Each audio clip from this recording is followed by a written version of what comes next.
인간과 기술이 공존하는 4차 산업혁명 시대를 살아가는 우리. 현실 세계와 디지털 세계의 융합. 영화에서나 봐왔던 우리가 상상했던 모든 것이 현실로 다가왔다. 환경, 안전, 재난과 같은 도시 문제를 해결하는 데 도움이 되고 도시의 미래를 예측할 수 있는 똑똑한 도시, 스마트 시티의 도약. 우리가 맞이하게 될 언제 어디서든 누구와도 연결하고 소통하는 유택트 사회의 핵심 전략이자 솔루션. 전 세계가 주목하고 있는 진짜 같은 가상세계, 디지털 트윈을 만나본다. 자, 이렇게 스마트한 세상을 만들어주는 디지털 트윈의 출발점이자 또 초석을 다지는 기업이 있다고 해서 찾아가 봤습니다. 영상으로 함께 보겠습니다.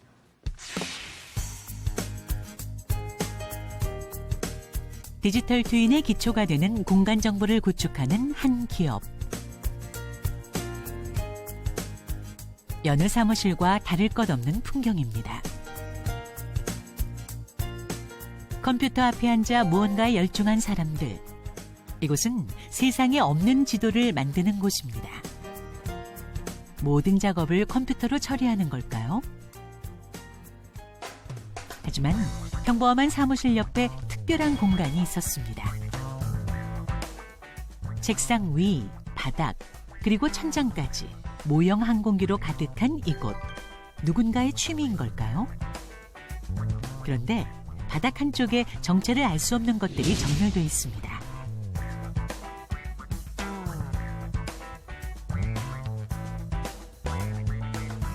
프로펠러와 모터까지 달린 이곳의 정체는 무엇일까요? 고정익 드론이라고 해서 비행기 모양의 드론입니다. 땅을 스캔한다고 생각하시면 돼요. 이제 카메라가 달려가지고. 생소한 모양의 드론. 날개를 양쪽에 장착하니 마치 비행기 같은데요. 몸체에 카메라가 달려 있습니다. 이제야 정말 드론 같네요. 모양이 비행기와 비슷해서 비행하는 원리도 비행기와 비슷하다고 합니다. 이런 기체들은 무게가 많이 나가지 않기 때문에 장기간 1시간 반 이상 비행이 가능합니다. 1시간 반 비행하면은 1.5에서 2제곱킬로미터 정도의 넓은 지역을 데이터를 획보할 수가 있고 그 데이터들은 컴퓨터에 처리돼서 당일 다 확인할 수가 있는 그런 프로세스를 갖고 있어요. 빠른 비행이 장점인 고정익 드론. 1시간 반이면 축구장 240여 개 면적을 촬영한다는데요. 그래서 직접 확인해봤습니다. 고정익 드론은 어떻게 날아가는지, 우리가 알고 있는 일반적인 드론과 어떤 차이가 있는지, 우리들의 궁금증을 풀어줄 이들이 드론을 들고 직접 거리로 나왔습니다. 한번 따라가 볼까요? 비행기가 활주로가 필요한 것처럼 고정익 드론 또한 비행을 위해선 넓은 공간이 필요합니다. 우리가 알고 있는 일반적인 드론은 회전익 드론이라고 하는데요. 회전익 드론은 특별한 공간 없이도 수직 이착륙이 가능하답니다. 좁은 공간을 정밀하게 촬영할 때는 이런 이제 회전익 드론이 이제 장점이 있고요. 넓은 공간을 빨리 촬영을 해야 될 때, 그럴 때는 이런 고정익 드론으로 사용을 많이 합니다. 달라도 너무 다른 고정익 드론과 회전익 드론. 고정익 드론의 또 다른 특징은 특별한 조정이 필요하지 않다는 것인데요. 비행 경로를 설정해 날리기만 하면 스스로 촬영을 해옵니다. 경로 설정이 끝났다면 고정익 드론을 하늘로 띄울 차례. 그런데 지금 뭐 하시는 건가요? 드론을 흔들기만 했는데 힘차게 돌아가기 시작하는 프로펠러.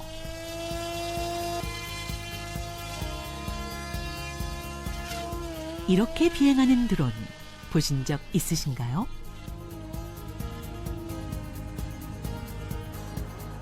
고정익 드론은 아주 높은 고도에서 빠르게 비행하기 때문에 그만큼 넓은 지역을 촬영할 수 있는 겁니다.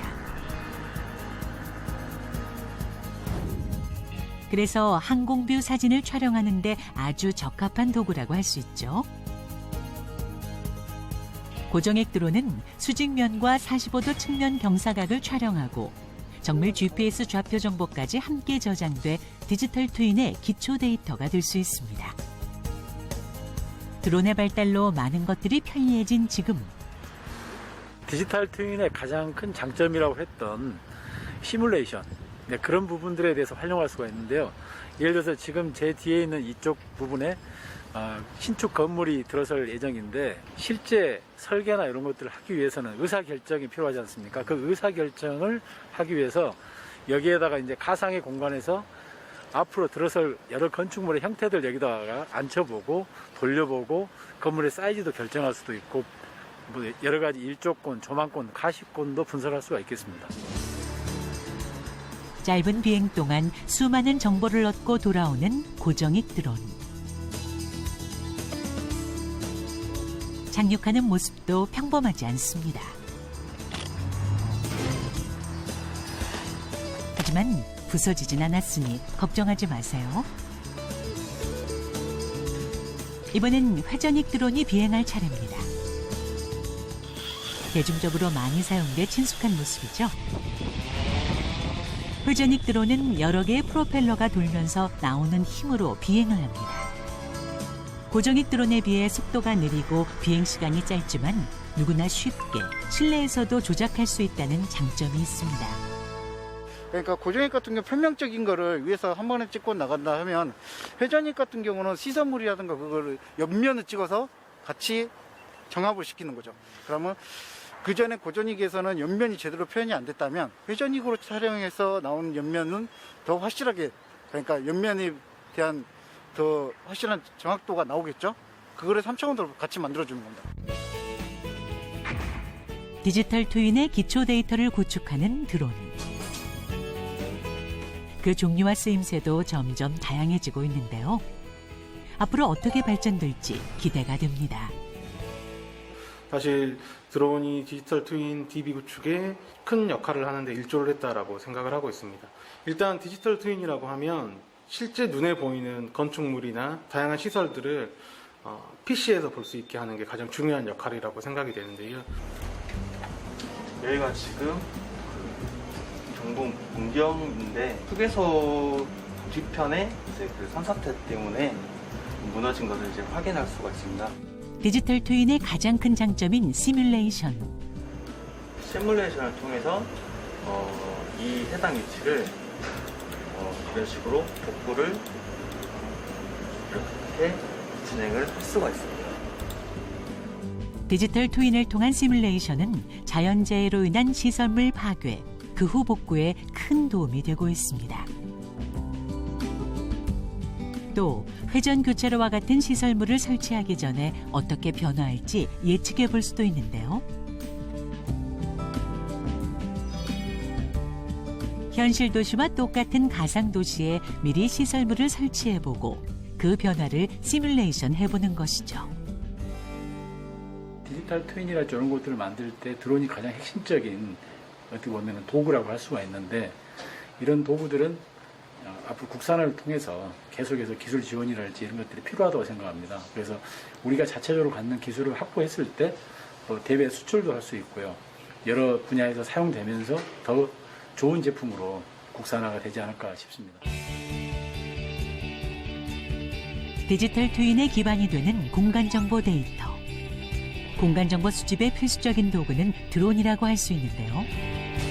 드론의 발달과 함께 디지털 뉴딜 실현의 꿈도 한 걸음 더 가까워졌습니다. 네.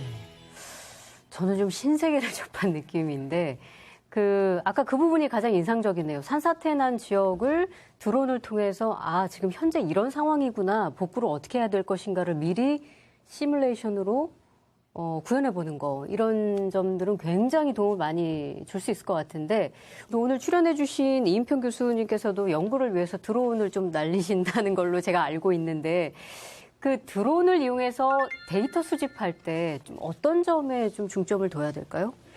사실은 우리 연구실에서도 이제 드론을 활용한 연구들을 많이 이제 하고 있습니다. 그래서 저희도 이제 다양한 드론을 갖다가 많이 날려봤고요. 네, 그런 드론을 날려서 데이터를 수집을 할 때 여러 가지 우리가 중점을 둬야 될 이제 사항들이 있는데요. 사실 보시는 것처럼 이제 드론을 활용해서 공간 정보를 만들게 되는데, 결국 그 공간 정보를 활용할 때 필요한 요구 사항을 이제 정확하게 맞출 수 있도록 드론을 데이터를 취득할 때부터 적절하게 계획하고 그다음 실제 시행을 할 때 현장에서 점검하는 것이 아주 중요하다라고 생각이 됩니다. 그래서 예를 들면 뭐 비행 고도를 어떻게 해야 된다든지, 그다음 일정 간격으로 영상을 취득하게 되는데 그 취득 주기라든지, 뭐 인접 사진과의 뭐 중복도라든지, GPS 신호를 항상 살펴보고 있는데 GPS 신호의 어떤 품질이 어떤지도 주의를 해야 됩니다. 네. 그리고 무엇보다도 사실은 그러니까 생각보다 드론이 자주 이제 추락을 하게 됩니다. 그래서 이제 드론 비행할 때 이제 안전에 각별히 신경을 이제 써야 되고요.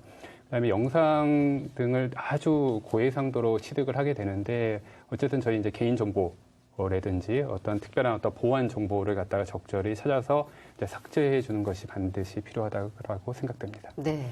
네, 앞서 그 싱가포르 같은 경우에는 전 국토를 이 디지털 트윈으로 구축해 놓은 그런 상태다. 이렇게 말씀을 드렸었는데 우리나라에서도 한국판 뉴딜을 선포한 이후에 이 디지털 트윈 기술을 기반으로 한 사업에 투자를 하겠다. 이런 계획들도 많이 밝혔죠. 네, 2022년까지 총 사업비 5천억 을 투자해 일자리 5천 개를 창출하고 2025년까지는 총 사업비 1조 8천억을 투자해서 일자리 1만 6천 개를 창출하겠다고 밝혔습니다. 정밀도로지도, 스마트 항만, 스마트시티에 대한 투자 및 제도도 함께 개선하겠다고 했는데요. 2022년까지는 일반 국도 전 구간에, 2025년까지는 4차로 이상 지방도에도 정밀도로지도를 구축할 예정이라고 합니다. 디지털 트윈 기술을 활용한 사업은 뭐 국내뿐만 아니라 전 세계적으로 지금 관심이 굉장히 높은 그런 상황인 거죠. 네, 일단 시장 규모가 상당히 이제 큽니다. 예. 그 마켓의 보고서에 따르면 세계 시장이 2019년에 39억 달러 정도였는데 이게 연평균 37.8% 계속 거듭적으로 성장을 한다라고 합니다. 그래서 2025년에는 이제 358억 달러에 이를 것으로 예상을 하고 있습니다. 이제 엄청난 성장이 기대되는 차세대 성장 사업이라고 보실 수가 있고요. 네. 또 더군다나 다양한 분야에 영향을 미치는 우리가 이제 AI를 특히 뭐 21세기의 전기라고 표현을 하는데요. 디지털 트윈도 사실은 다양한 분야에 어떤 영향을 미치는 이제 핵심 기반 기술이라고 볼 수가 있습니다.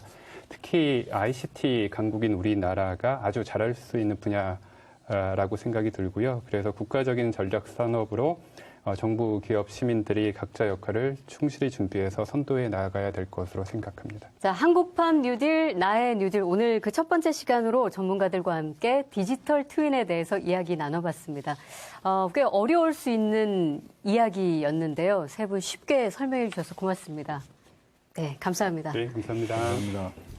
자, 현실보다 더 진짜 같은 가상세계 디지털 트윈으로 앞으로 얼마나 더 편리하고 안전한 미래를 만들어갈 수 있을지 기대하면서 다음 주 이 시간에는 제조의 혁신, 스마트 그린 산단에 대한 내용으로 찾아오겠습니다. 시청해주신 여러분 고맙습니다.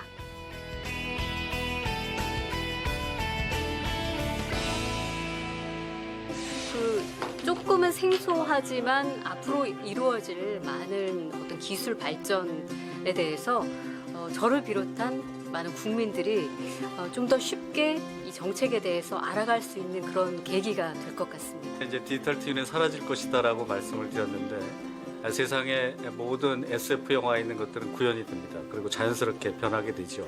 그런 것들이 아마 앞으로도 계속 그렇게 될 것이라고 하는 의미에서 말씀을 드려봤습니다. 또 이런 기회를 통해서 저도 이제 디지털 트윈 분야의 어떤 한 일부분을 갖다 담당을 하고 있었는데 이제 이런 기회가 돼가지고 이것저것 막 뭐 조사도 해보고 살펴보기도 하고 그다음에 오늘 나오신 이제 분들의 또 얘기를 듣고선 저도 이제 깨닫는 부분들이 많이 있었고요.